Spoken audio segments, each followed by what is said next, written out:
지금 혹시 어금니가 닿아 있지 않으세요? 이게 꽉 물지 않더라도 이게 살짝만 닿고만 있어도 이 턱관절에 좀 부담을 주고 계속해서 일을 하고 있는 상황이 됩니다.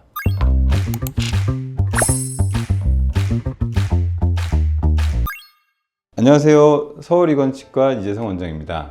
오늘은 치과를 찾는 환자분들이 가장 많이 호소하시는 이 턱관절 증상과 그리고 집에서 바로 실천할 수 있는 턱관절 관리 방법에 대해서 이야기해 보겠습니다. 턱관절 때문에 오시는 분들이 제일 먼저, 그리고 제가 제일 많이 드리는 말씀이 있는데요, 바로 어금니를 떼고 계셔야 합니다 라는 겁니다. 쉽게 예를 들어서 설명을 드려볼게요. 우리가 축구 경기를 하고 나서는요, 그럼 저녁 때는 집에 가서 앉아서 좀 쉬는 게 좋겠죠. 근데 경기가 끝나자마자 스쿼트 자세를 한다고 생각을 한번 해보세요. 그러면 당연히 다음날 근육통이 너무 심하거나 아니면 무릎 관절도 망가질 수 있습니다. 턱관절도 똑같습니다. 이 턱관절이 일을 열심히 하고 난 뒤에는 좀 쉬게 내버려둬야 되는데요, 우리가 식사를 할 때는 계속해서 턱관절이 일을 하고 있겠죠. 하지만 식사 시간이 아닌 다른 일상생활을 할 때는 이 어금니를 떼고 있어야지 이 턱관절이 쉬는 상태가 될 수가 있습니다. 보시면 이 턱관절 모형인데요, 여기 이제 위턱이 있고 아래턱이 있고, 보면 이 턱뼈와 턱뼈 사이에 노란색이 디스크가 들어 있습니다. 쉽게 말하면 이 디스크는 완충작용을 하는 건데요, 물주머니라고 생각하시면 좀 이해가 편할 거예요. 자, 그런데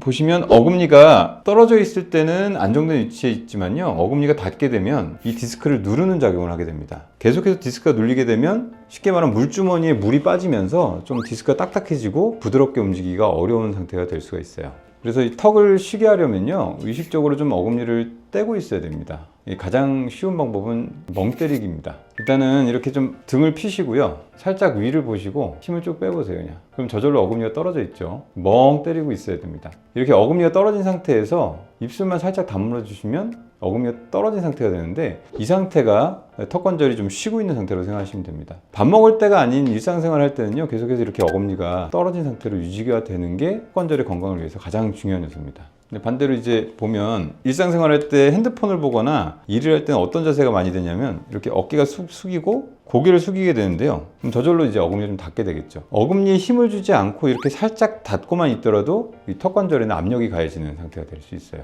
평소에 어금니를 떼는 게 모든 턱관절 치료의 시작이라고 생각하시면 됩니다. 떼는 게 어려운 분들도 있어요. 그럼 어떻게 하면 되냐면은, 딱딱딱 소리를 내면요, 혀가 닿는 입천장 부위에 혀를 대고 있어 보시면 저절로 어금니가 떨어지겠죠. 턱의 위치를 잘 못 잡는 분들은 이렇게 좀 딱딱 소리를 내보세요 하고 그 입천장 부위에 혀를 대고 계시면 좀 도움은 받을 수 있습니다. 실제로 이 어금니가 닿는 시간은요, 우리가 통계를 봤을 때 연구 결과 보면은 밥 먹을 때는 한 15분에서 20분 사이만 하루에 닿는다고 하고요. 근데 생각해보면 우리가 일을 하면서 살짝만 닿고 있어도 1시간, 2시간 이렇게 닿게 되면 치아가 마모되든지 턱관절이 망가지든지 이 둘 중에 하나로 증상이 나타날 수 있어요. 보통 이제 턱이 아파요라고 오시면요, 치과에서 먼저 하는 거는 이게 근육통인지 아니면 뼈나 디스크의 문제인 관절통인지를 먼저 구분하게 되고요. 대부분의 환자분들은 한 일주일 정도 주의사항만 잘 지켜주시면 증상이 많이 호전이 됩니다. 첫 번째가 자세 교정인데요, 아까 말씀드린 어금니 떼기가 핵심입니다. 집중하실 때 자기도 모르게 어금니를 살짝 이렇게 다물고 계신 분들이 많고요, 의도적으로 이렇게 좀 등을 피시고 힘을 빼고 멍 때리는 자세를 유지해 주는 게 턱관절 건강을 위해서는 가장 중요한 자세라고 생각하시면 됩니다.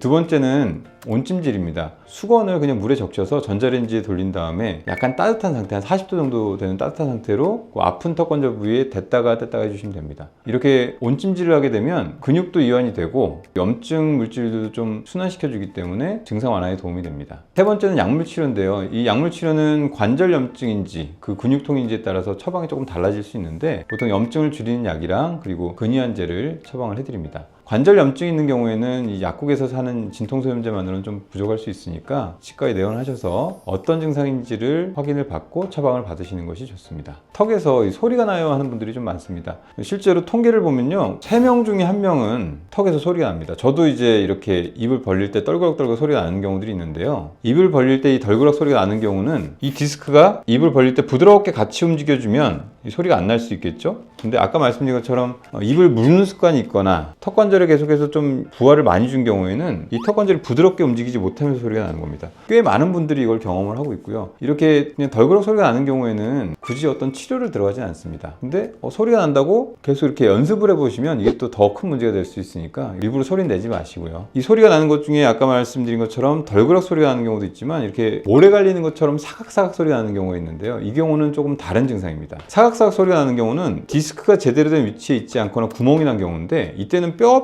맞닿으면서 이제 뼈가 갈리는 소리라고 생각하시면 되겠죠. 이거는 퇴행성 관절염일 가능성이 있기 때문에 이때는 꼭 치과에 가셔서 적절한 치료를 받으시는 것이 좋습니다. 그리고 여기서 입이 좀 잘 안 벌어져요 라든가 나는 턱이 주기적으로 자주 빠져요, 이런 경우에도 디스크의 위치가 좀 좋지 않은 경우일 수 있으니까요. 이때도 꼭 방치하지 마시고 관절이 더 안 좋아질 수 있기 때문에 꼭 치과를 가셔서 치료를 받으셔야 됩니다. 턱 관절 증상이 반복되거나 이제 이갈이가 심한 분들은 이 스플린트라는 장치를 쓰게 됩니다. 단단한 재질로 만들게 되는데 이 장치를 끼면 어금니가 떨어지게 되고, 그리고 턱 근육의 긴장을 좀 풀어줄 수 있고, 이 장치가 턱 관절 치료의 가장 기본이고 핵심이라고 보시면 됩니다. 인터넷에서 파는 이런 턱 관절 장치를 사용해도 되는지 문의하시는 분들이 있는데요. 인터넷에서 파는 장치는 이게 기본적으로 따뜻한 물에 녹여서 좀 부드러운 재질로 되어 있는 경우들이 있어요. 결론부터 말씀드리면 절대로 사용을 하시면 안 됩니다. 우리 뇌는 딱딱한 게 치아에 닿으면 반사적으로 입을 벌리려고 하는 반사 반응을 할 수 있는데, 말랑말랑한 고무 같은 게 들어오면 본능적으로 이제 씹으려는 반사가 생깁니다. 오히려 이런 부드러운 장치를 쓰게 되면 더 이갈이가 심해지거나 턱관절 증상이 더 악화되는 안 좋은 결과가 나타날 수 있습니다. 제대로 된 스플린트는요, 치과에서 정밀하게 교합을 맞춰서 제작을 해야 됩니다. 증상이 가벼운 초기 환자분들한테는 앞서 말씀드린 이 습관 조절이나 약물 치료를 먼저 하게 되고요. 이 장기적인 치료가 필요한 경우에는, 그리고 또 이갈이 방지 목적에서는 이렇게 단단한 맞춤형 스플린트를 쓰시는 것이 좋습니다.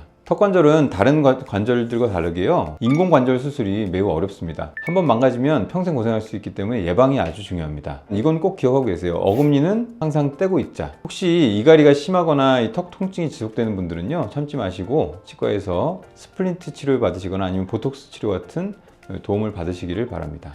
여기까지 서울이건치과 예성원장이었습니다. 감사합니다.